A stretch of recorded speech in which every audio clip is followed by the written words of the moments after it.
हम सब ऐसा समझते हैं कि हम खुद कोई काम करते हैं।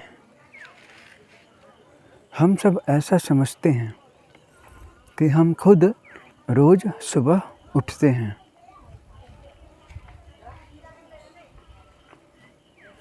हम काम करते हैं, लेकिन ये सब हमसे करवाया जाता है। ये सब कुछ प्रकृति में स्वतः कोडेड है, ऑटोमेटेड है, ऑटोमेटिकली एग्जीक्यूटेड है। आप को कितनी भी थकान हो, आप कितनी भी देर जग चुके हों, इसके बाद आपको नींद आएगी ही, आप इसको रोक नहीं सकते। और चाहे कितनी ही लंबी थकान के बाद क्यों न सोए हों, कितने लंबे जागरण के बाद नींद क्यों न आई हो, लेकिन फिर आप जब सो जाएंगे तो एक समय ऐसा आएगा जब आप स्वयं जग जाएंगे।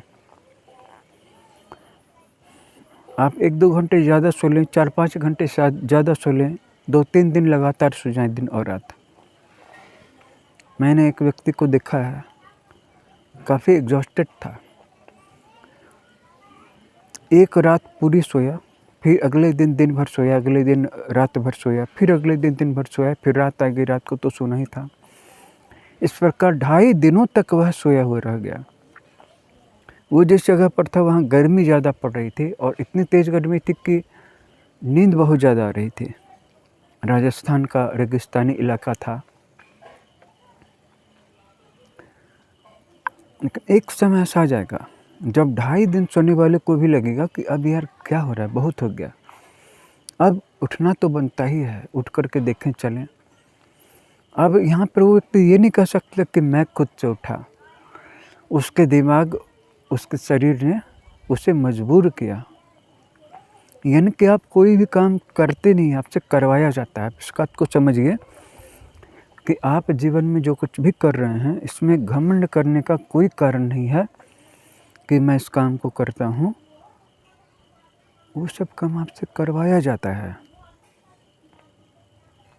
ईगोलेसनेस हो जाना ही स्पिरिचुअलिटी है, और बाकी जीवन में कहीं कुछ नहीं रखा है। किसी व्यक्ति को धन का घमंड है तो किसी व्यक्ति को ज्ञान का घमंड है, लेकिन बात तो वहाँ पर एक ही है। वहाँ पर दोनों ही कह रहे हैं कि ये मैंने किया है। एक कह रहा है कि ये धन मैंने कमाया है क्योंकि मैंने काम किया है इसके लिए, और दूसरा कह रहा है कि मैंने इतना अध्ययन किया है, इतना ज्ञान प्राप्त किया, इतना अनुभव प्राप्त किया है, इसके लिए मैंने इतना तपा है, इतनी तपस्या की है या इतना अध्ययन किया है। नहीं, उस व्यक्ति की गरीबी ने ही संघर्ष किया है,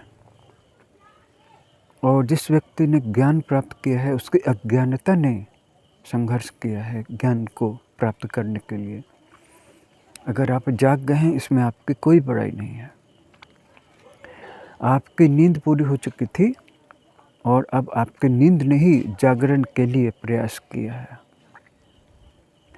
और इस व्यापक दृष्टि से देखें तो आपकी मृत्यु ने ही नए जन्म के लिए रास्ता खोला है। अगर आप किसी जन्म में मरते नहीं तो इस जन्म में आपका जन्म नहीं होता। और थोड़े दिनों तक ध्यान करने के बाद आप देखने लगेंगे कि जो मरने वाला है, जो जीने वाला है, जो खाने वाला है, जो पीने वाला है, जो सोने वाला है, जो जगने वाला है, वो अलग है, और मैं जो अनुभव करने वाला हूँ वो इस सबसे अलग है, ऊपर है। उसी अनुभव को पकड़ करके उसी में रहना है। हाँ, कर्म सारे करने हैं। कर्म से भागने का मार्ग गलत है। त्याग अंदर से आना चाहिए। विषयों का स्वरूप से त्याग नहीं करना है, विषयों की आसक्ति का परिहार करना है। जो हमारी अटैचमेंट है, उस अटैचमेंट को डिसॉल्व करना है। और अगर आप उसमें जल्दीबाजी करेंगे तो देर होगी, आप फंस जाएंगे। मुक्ति के लिए जल्दीबाजी करने के लिए, पवित्रता के लिए जल्दीबाजी करने के लिए, अटैचमेंट को डाइल्यूट करने के लिए, डिसॉल्व करने के लिए जो जल्दीबाजी है, ये स्पिरिचुअलिटी नहीं है। जो व्यक्ति स्पिरिचुअल है जो आनंद के मार्ग पे बढ़ रहा है उसको किसी भी चीज़ की जल्दीबाजी नहीं है, मुक्ति प्राप्त करने की भी जल्दीबाजी नहीं, क्योंकि अब जब मुक्ति की प्राप्ति के पथ पर बढ़ ही चुके हैं तो अब देर क्या और जल्दी क्या। पहले तो करोड़ों युग बीत चुके हैं हमारे, कितनी बार हमने जन्म लिए, कितनी योनियों में जन्म लिया, सिर्फ मनुष्य योनि में ही हम आए ऐसा तो है नहीं। तो जब अब मुक्ति के पथ पर चल चुके हैं, चाहे 10 जन्मों में मुक्ति हो, 5 जन्म में हो, 3 जन्म में हो, इसी जन्म में हो जाए, अब इसमें जल्दीबाजी नहीं करने को। जल्दीबाजी की जाती है कुछ पकड़ने के लिए, कुछ पाने के लिए, और हमें तो यहाँ पे इस बंधन को खोना है, इस जीवन और इस मरण के चक्र को खोना है, छोड़ना है। अब किस बात की जल्दीबाजी है। और जो व्यक्ति ध्यान कर रहा है उसके अंदर जल्दीबाजी नहीं पाई जाएगी, और जो व्यक्ति जल्दीबाज दिख रहा है उससे ध्यान हो नहीं सकता है। और किसी चीज़ को लेकर के कोई रिग्रेट नहीं है, कोई मलाल नहीं है, कोई शिकवा नहीं, कोई शिकायत नहीं है। जो भी है, जैसा भी है, अच्छा है, ठीक है, स्वीकार्य है, और इसके लिए धन्यवाद है। अब मुझे इसमें कुछ भी सुधार नहीं करना है। ये जीवन जो है, जैसा है, जिस तरह का मिल गया है, स्वीकार्य है। अब मुझे इसमें कुछ भी बदलाव नहीं करना है, इसमें कोई भी कमियां नहीं देखनी है। कोई खुशी का पल आएगा मैं स्वीकार करूंगा, धन्यवाद दूंगा। कोई दुख का पल आएगा उसे स्वीकार करूंगा, धन्यवाद दे करके साक्षी भाव से उसे देखूंगा और आगे बढ़ जाऊंगा। रुकना नहीं है, न तो सुख के अनुभव में रुकना है, न दुख के अनुभव में रुकना है। क्यों? क्योंकि अनुभव आते ही हैं आपको बांधने के लिए। आप उसमें कुछ अनुभव कर लेते हैं, कुछ देख लेते हैं कि सुख में ये मिला, इसका कारण ये रहा, अगर मैं ऐसा कुछ करूं तो ये सुख बार बार आएगा या मेरे पास हमेशा रहेगा। सुख को हमेशा के लिए बरकरार रखने का कोई उपाय नहीं है। कोई भी अनुभव जो एक बार हो गया दोबारा वैसा नहीं होता है। इसी तरह से जो दुख एक बार हो गया, अब हम उसमें रुक गए, चिपक गए और अपनी मानसिकता पराजित वाली कर ली और चिपट गए। कुछ लोग सुख से चिपट गए थे, अब हम दुख से चिपट गए। ये दुख आखिर आया क्यों? कोई कारण नहीं है। इस ब्रह्मांड में पासे का खेल चलता है, कभी भी किसी के भी जीवन में कुछ भी हो सकता है। इसका संबंध कर्म के फल से नहीं है, ये ब्रह्मांड की मर्जी है। और दुख आता है अवेकनिंग के लिए। दुख एक मौका है कि हम वहाँ पर रुक करके, ठहर करके देखें कि जो हुआ है क्या हो रहा है, क्या हुआ है, किस लिए हुआ है। बस फिर रुके नहीं, फिर आगे बढ़ जाएं। अनुभूति के लेवल पे हम किसी भी बिंदु पे ठहरे नहीं। और इसमें मदद मिलती है जब हम शारीरिक रूप से सक्रिय रहते हैं। मूलभूत बात यही है कि तुम शारीरिक रूप से सक्रिय रहो, एक्टिव रहो, वर्किंग कंडीशन में रहो, वर्किंग मोड में रहो, any time, all the time. आराम तो अपने आप आ जाएगा। तुम थकोगे तो अपने आप तुम्हें नींद आ जाएगी। उसके लिए सोने का आयोजन करने की ज़रूरत नहीं है। इसी तरह जब इस संसार के तुम्हारे अनुभव बहुत ज़्यादा इकट्ठा हो जाएंगे, सुख और दुख के, तो ध्यान भी अपने आप होने लगेगा, करने की ज़रूरत नहीं है। इसीलिए मैं जीवन पे इतना जोर देता हूँ कि इस जीवन में जो भी अनुभव हो रहा है उसको देखो, समझो, लेकिन रुको किसी भी बिंदु के साथ नहीं। जैसे आम जब पक जाता है तो बिना हिलाए भी अपने आप टपक जाता है, वैसे ही जब हमारे अनुभव भर जाते हैं सुख और दुख के, तब हम कहते हैं बस बहुत हुआ सुख, बहुत हुआ दुख, अब तो हमें ध्यान करना है। और वहाँ पे कोई विधि भी काम नहीं करेगी, वहाँ पे किसी विधि की भी ज़रूरत नहीं है।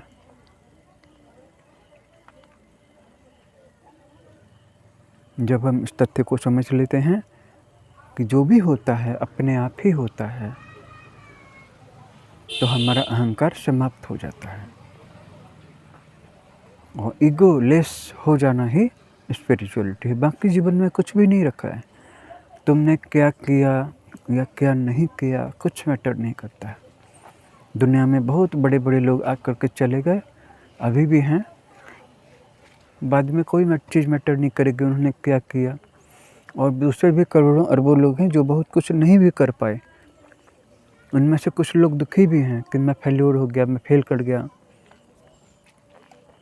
मैटर नहीं करेगा, वक्त रुकता नहीं है, वक्त बहुत तेज़ी से गुजर जाता है और अब तो वक्त के बहने की स्पीड भी बहुत ज़्यादा हो गई है और लोग रुक नहीं रहे हैं। एक-एक दिन में 10-10 दिन की ऊर्जा खर्च कर रहे हैं, महीने-महीने भर की ऊर्जा खर्च कर रहे हैं। इसीलिए समझदारी इसी में है कि हम साक्षी भाव को विकसित कर लें, किसी भी एक बिंदु पर न रुकें और ईगोलेस हो जाएं और कभी भी ये नहीं कहें कि ये तो मैंने किया। तुमने कुछ भी नहीं किया, सब कुछ तुमसे हुआ है, तुम्हारे साथ हुआ है, घटित हुआ है, तुमसे करवाया गया है। और यह यात्रा किस डायरेक्शन में थी?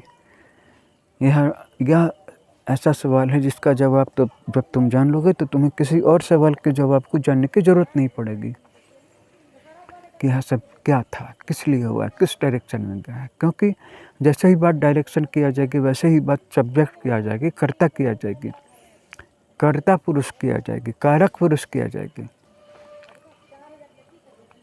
क्योंकि कोई है जो इस सब को देख रहा है, कोई है जो इस सब को करवा रहा है, कोई है जो खुद कर रहा है और कोई है जो इस सब को कंट्रोल कर रहा है, ऊर्जा दे रहा है, समेट रहा है, मास्टर कर रहा है, गाइड कर रहा है, हर तरह से कंट्रोल और मैनिपुलेट भी कर रहा है।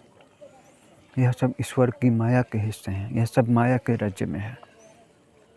और यह यात्रा कहाँ है, कहाँ से कहाँ की ओर जा रही है, यही इसी एक सवाल का जवाब जिस दिन तुम जान लोगे उस दिन किसी और सवाल के जवाब को जानने की ज़रूरत नहीं पड़ेगी। हम सब यहाँ पर इस चैनल पर इसी पथ के पथिक हैं, यही जानने की कोशिश कर रहे हैं। और मैं ये नहीं कहता कि हम सब जान गए हैं, पथ को जानना काफ़ी है, लक्ष्य को जानने की ज़रूरत भी नहीं है। क्योंकि अगर तुम लक्ष्य को जान भी लोगे कितना समय निकल जाएगा और जो लोग लक्ष्य तक पहुँचेंगे उनको जर्नी याद नहीं रहेगी। आज से 10 जन्म के बाद जहाँ तुम पहुँचोगे, जहाँ आज पहुँचना चाह रहे हो, अगर तुम वहाँ पे पहुँच जाओगे तो आज का पड़ाव क्या तुमको याद रहेगा क्या? आज से 10 जन्म पहले तुम कहाँ पर थे, किस योनि में थे, किस शरीर में थे, क्या तुमको कुछ भी याद है?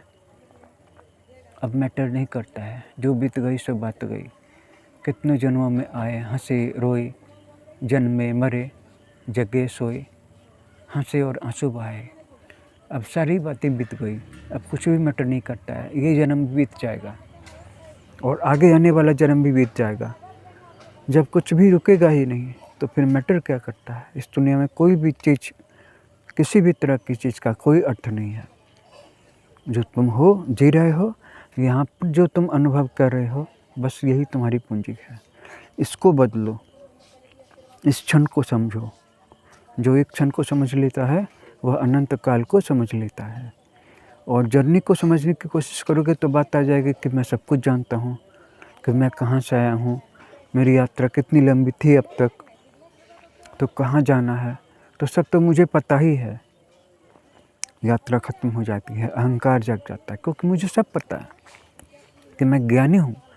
बाकी सारे लोग अज्ञानी हैं, मैं गुरु हूँ, मैं लोगों को दीक्षाएँ दूँगा, मैं लोगों को ज्ञान का मार्ग बताऊँगा, मैं लोगों को मुक्त करने का रास्ता दिखाऊँगा। ऐसा कुछ नहीं है। इस दुनिया में जो कुछ भी दिख रहा है सब कुछ माया के अंदर में, कोई भी चीज़ मुक्त नहीं है, एक सेकंड के लिए भी मुक्त नहीं है। मुक्ति का विचार एक भ्रम है। सारी बात इसी बिंदु पे आ जाती है कि चूँकि हम सब बंधन में हैं, दुख और सुख के चक्र में, जन्म और मृत्यु के चक्र के अधीन हैं, यहाँ पर हम कितने पीसफुल रह सकते हैं? इस दुनिया से बाहर निकल कर जानने का तो कोई सवाल ही नहीं है। और अगर जाया भी जा सकता है तो वो कितने जन्मों के बाद होगा कि वो जब मिल भी जाएगा तो इधर का सब कुछ डिलीट हो जाएगा, इधर की सारी मेमोरी डिलीट हो जाएगी, सारी हिस्ट्री जो है इरेज हो जाएगी, याद नहीं रहेगी, याद करने की ज़रूरत नहीं रहेगी। तो फ़र्क क्या पड़ा? जब जगे हो तो पता नहीं है कि जगे हो, और जब सपना देख रहे हो तो पता नहीं है कि सपना देख रहे हो। तो लाभ क्या हुआ?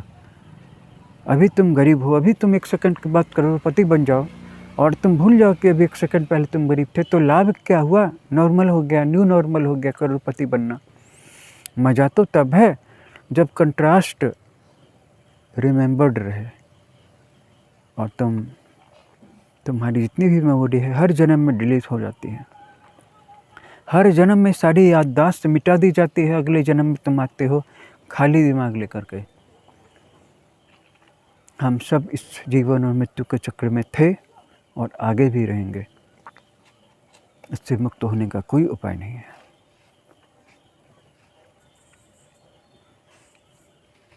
अब सारा सवाल यही है कि यहाँ पर जब तक हैं, और जब तक क्या हैं ही हैं, अगर हम यहाँ पर हैं तो यहाँ पर अपनी जर्नी को या अपने होने को कैसे खुशनुमा बनाएं।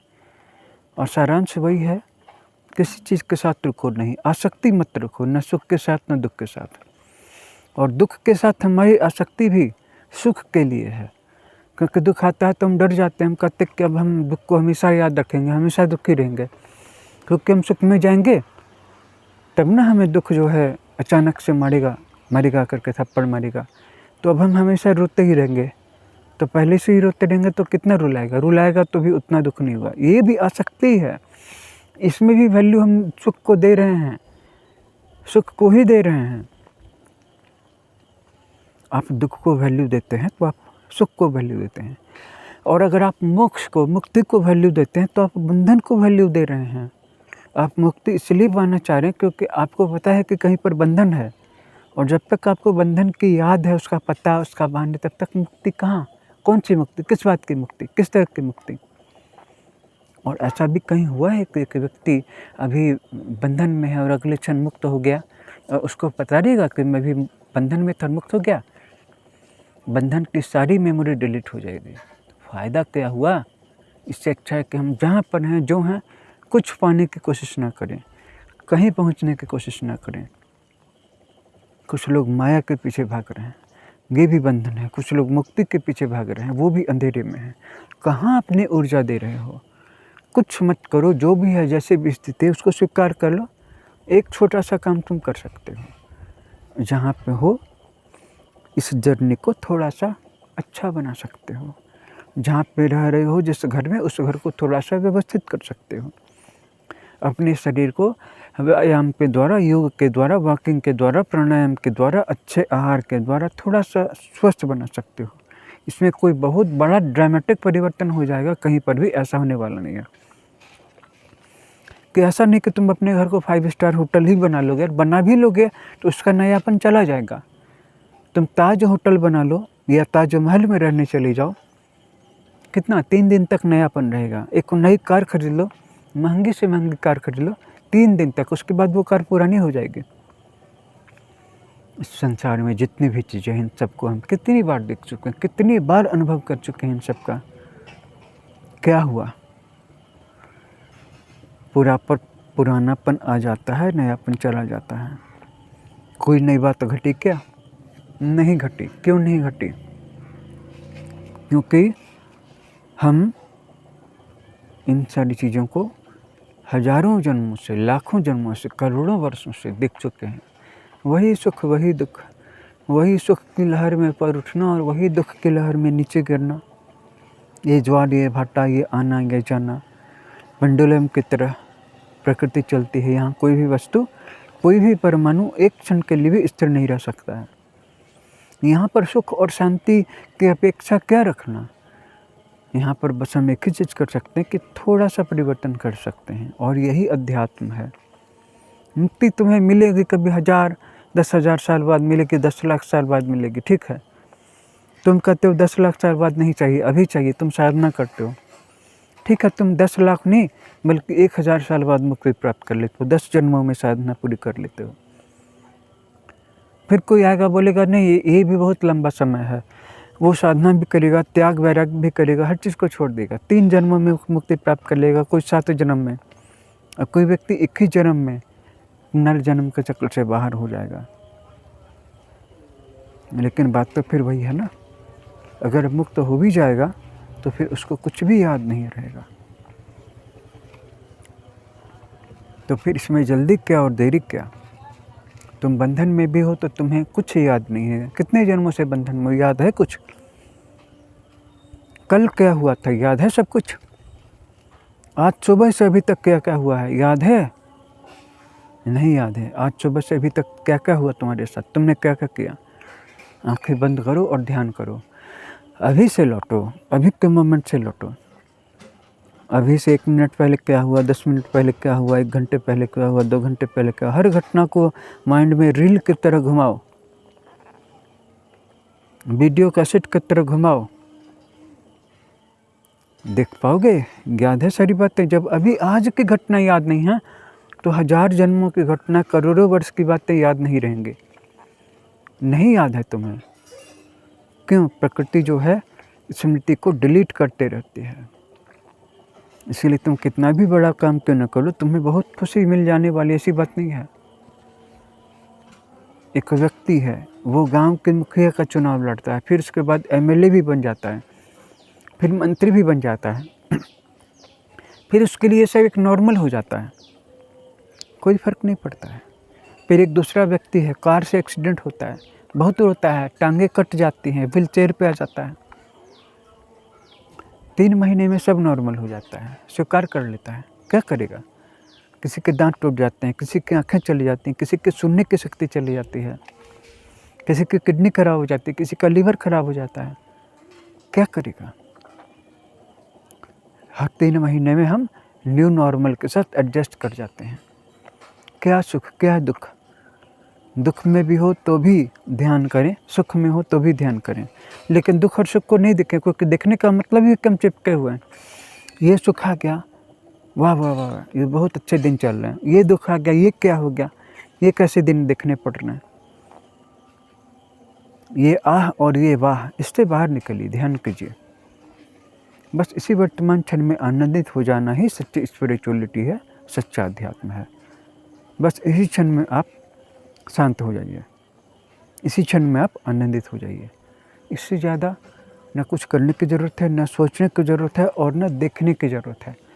क्या देखने की ज़रूरत है? मेरे लिए फ्यूचर में कुछ आ रहा है, इसको देख रहे हैं, क्या आ रहा है, मेरा रहने वाले दिन कैसे, इस साल कैसा गुजरेगा। क्या बचपना है, क्या पागलपन है। यही काम तो हम हमेशा से करते चले आ रहे हैं। क्या बदल गया? क्या बदल लिया हमने? कुछ बदल पाए क्या? नहीं बदल पाए, तो आगे भी नहीं बदल पाएंगे। इस क्रम में हमने वर्तमान के और ध्यान के सच्चे आनंद को छोड़ दिया और इससे एक डुअलिटी, एक विभेद पैदा कर लिया। ध्यान हमारा सच्चा स्वभाव था, आनंद हमारा नेचर था, ट्रू नेचर था, लेकिन हमने एक डुअलिटी पैदा कर ली, एक द्वंद्व क्रिएट कर लिया कि हम जब ध्यान करेंगे तभी ना आनंद आएगा। अभी तुम ध्यान नहीं कर रहे, अभी हमें शांति कैसे मिल सकती है? ध्यान, शांति, आनंद, ये सब हमारे स्वभाव के हिस्से हैं। कर्म करते करते ही ध्यान, शांति और आनंद में लय रहना है, लीन रहना है, मन को लय कर देना है उसमें। अलग से ध्यान में बैठना पड़ेगा, तब हम शांत होंगे। अलग से शांति के लिए समय निकालना पड़ेगा। और अलग से हमने शांति प्राप्त भी कर ली, बहुत गहरा ध्यान भी लगा लिया, फिर आंखें खोल के बाहर आएंगे तो फिर तो वही दुनिया, सारी प्रॉब्लम वैसे ही है। आंखें खोल के ध्यान करना है, लोगों के बीच में रहना है और आनंदित रहना है। यही सच्ची स्पिरिचुअलिटी है। मेरी समझ से यही सच्चा अध्यात्म है। कहीं नहीं जाना है, कुछ नहीं करना है, जहाँ पर हो, जिस स्थिति में हो, इससे भागो मत। आंखें बंद करके ध्यान मत करो, कर्म करते करते ध्यान करो।